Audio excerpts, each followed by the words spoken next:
ভগবান শ্রীকৃষ্ণের বাণী শুধু ধর্ম নয়, এটি জীবনের প্রতিটি মুহূর্তের দিক নির্দেশ। গীতার প্রতিটি শ্লোক যেন আমাদের শেখায় কিভাবে বাঁচতে হয়, কিভাবে হার না মানতে হয়, আর কিভাবে নিজের মনকে জয় করতে হয়। শ্রীকৃষ্ণ বলেছেন, কর্ম করো, ফলের আশা নয়। এই একটি বাক্যেই লুকিয়ে আছে সাফল্যের রহস্য। মানুষ প্রায়ই কাজ করে ফলের জন্য, কিন্তু কৃষ্ণ বলেন, যখন তুমি নিঃস্বার্থভাবে কাজ করবে তখনই ফল তোমার পায়ের তলায় আসবে। তিনি আরও বলেছেন, যে নিজেকে জয় করতে পারে সে গোটা পৃথিবীকে জয় করতে পারে। শত্রু বাইরে নয়, শত্রু আমাদের ভেতরে। অহংকার, রাগ, লোভ, হিংসা, যে এগুলিকে জয় করতে পারে সেই সত্যিকারের বিজয়ী। শ্রীকৃষ্ণ আমাদের শেখান, জীবনে যত কষ্টই আসুক ভয় পেও না। যখন তোমার জীবনে সব কিছু ভেঙে পড়ছে তখন বুঝে নিও নতুন কিছু করার সময় এসেছে। অন্ধকার যতই গভীর হোক সূর্য তো আবার উঠবেই। তিনি বলেন, বিশ্বাস হারিয়ে ফেলো না, কারণ ঈশ্বর তোমার সাথে আছে।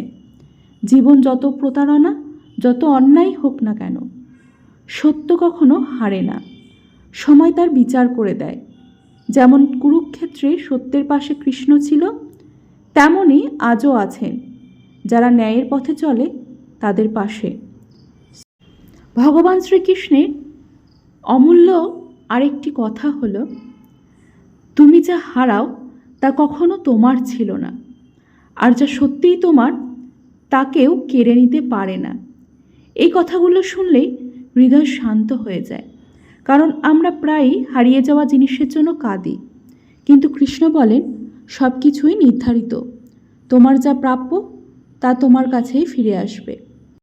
ভগবান শ্রীকৃষ্ণের মতে, রাগ করলে সিদ্ধান্ত ভুল হয়, প্রেমে পড়লে বাস্তব ভুলে যায়, আর ভয় পেলে সুযোগও হারায়।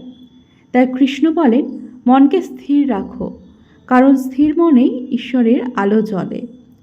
তিনি কখনো শুধু ঈশ্বর ছিলেন না, তিনি ছিলেন বন্ধু, শিক্ষক এবং পথপ্রদর্শক।